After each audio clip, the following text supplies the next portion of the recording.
Most men never rise because they're chained, not by enemies, not by destiny, but by fear. Fear of rejection, of loss, of being judged, of failing in public. Modern culture labels it anxiety, insecurity, or doubt. But Machiavelli would call it what it truly is: mental obedience. Fear isn't just an emotion, it's a program, a system installed in you by family, by teachers, by society. And unless you erase that program, you'll always submit before you strike. This is Machiavelli's method of mental reconditioning. It's not therapy. It's not journaling. It doesn't care about feeling better. It's about killing hesitation, silencing guilt, erasing emotional noise until only clarity remains. It's not comfort you're after, it's power. And power only comes when fear is cut out at the root, that we're told fear is natural. Machiavelli would disagree. Fear is taught. Parents taught you to avoid standing out. Teachers punished you for speaking without permission. Friends mocked your confidence. Failures you never reframed burned their mark into you. And society profits from a fearful man. Fear isn't your flaw, it's your training, which means it can be rewritten. But before you can rewire, you must expose it. Most men believe they're being strategic when really they're just avoiding fear under the mask of being realistic. I'll wait until I'm ready. Now isn't the right time. These sound reasonable, but they're just fear wearing a suit. Clean, polished, and disguised. Machiavelli's answer? Brutalize the mind until it knows who is master. Not through inspiration, but through cold conditioning. The first shift, you're not afraid. You're experiencing fear. And fear is just data. Stand outside of it. Dissect it like a threat, not like truth. Stop saying, I'm scared, I'm not ready, I'm anxious. Start saying, fear is present. It will pass. What's the data inside it? Once you separate yourself from fear, it becomes an object. And objects can be broken, reshaped, or redirected. The average man tries to push through fear. The Machiavellian man investigates it. Because fear is almost never real. It's a broken alarm from the past echoing in your nervous system. Your task isn't to justify the alarm, but to disable it. And you disable it through exposure. Daily exposure. Not once in a while, not when life forces you, but every single day. Speak the truth others avoid. Post what you fear being judged for. Walk into the uncomfortable conversation. Break a rule you've obeyed without thought. But don't do this for adrenaline. Do it for reprogramming. The more you face fear, the weaker it becomes. The more you touch the edge, the less your nervous system reacts. Eventually, the circuit stops firing. That's not courage, that's conditioning.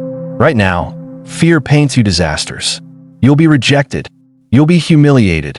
You'll lose everything. This imagery paralyzes you. So, you replace it with new imagery. When fear whispers, if you fail, they'll laugh. You counter, let them laugh. I'll return sharper, and they'll fall silent. Then you imagine the silence. This is not fantasy. It's rewriting the meaning of fear. That Machiavelli's method is war, not therapy.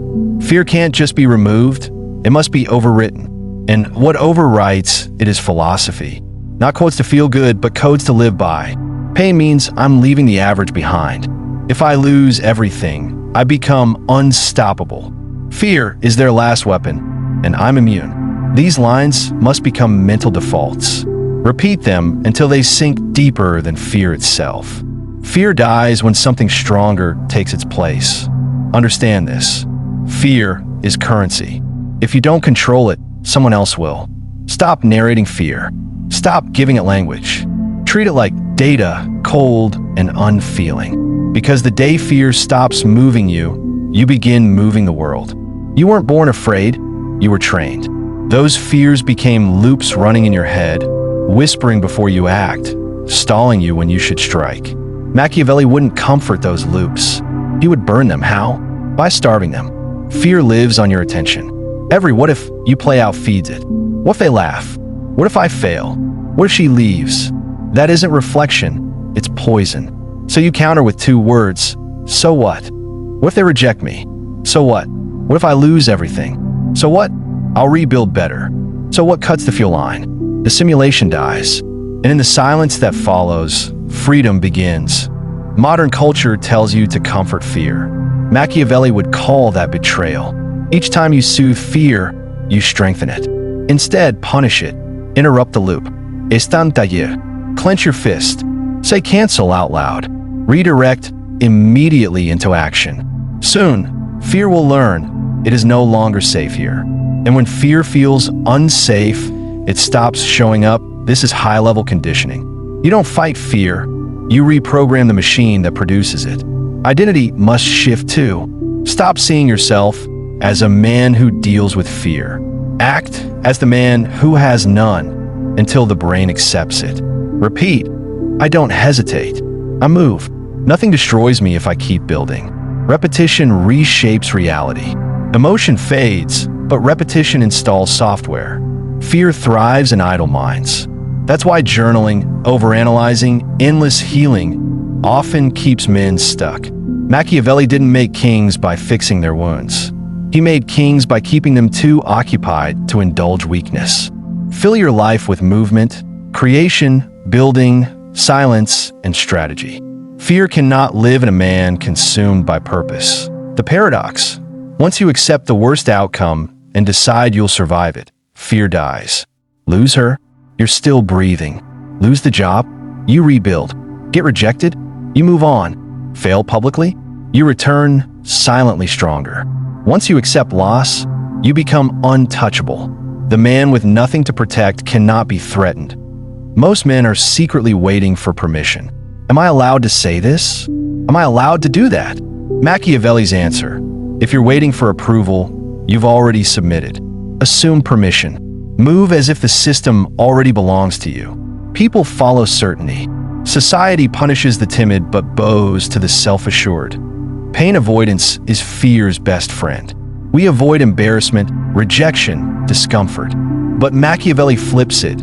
Pain is not punishment, it's payment. Every moment of discomfort you endure, you purchase growth. Every rejection you face, you gain immunity. Seek rejection deliberately until it loses its sting.